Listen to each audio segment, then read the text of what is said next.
Ćao ljudi, samo kratko javljanje danas, pošto završavamo sa knjigom ove nedelje, mogli bi zajedno da odaberemo naredni naslov. I dalje smo u svetu obaveštajnih službi, pregovora, bezbednosti, znači još malo špijunskih tema. I ovo su moja 3 predloga. Predlog broj 1, Becoming Bulletproof. Knjigu je napisala bivša agentkinja CIA, bila je zadužena za zaštitu predsjednika Sjedinjenih Američkih Država.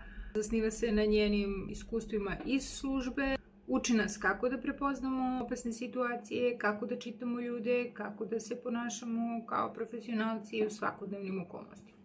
Drugi predlog, Never Split the Difference. Opet bivši agent, ovog puta FBI.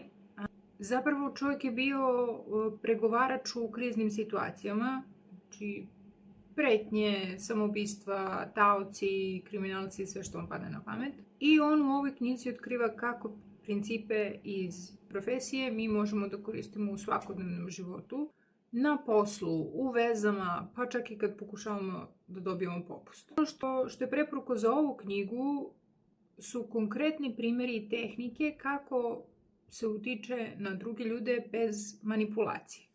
I predlog broj 3, The Art of Invisibility. Autor je bivši haker, a sadašnji savjetnik za cyber bezbednost. Knjiga nas uči kako da zaštitimo svoje podatke, identitet i privatnost u digitalnom svetu. Objašnjava kako velike kompanije i vlade prate naše navike i kako da im otežamo posao, od mailova do Wi-Fi mreža.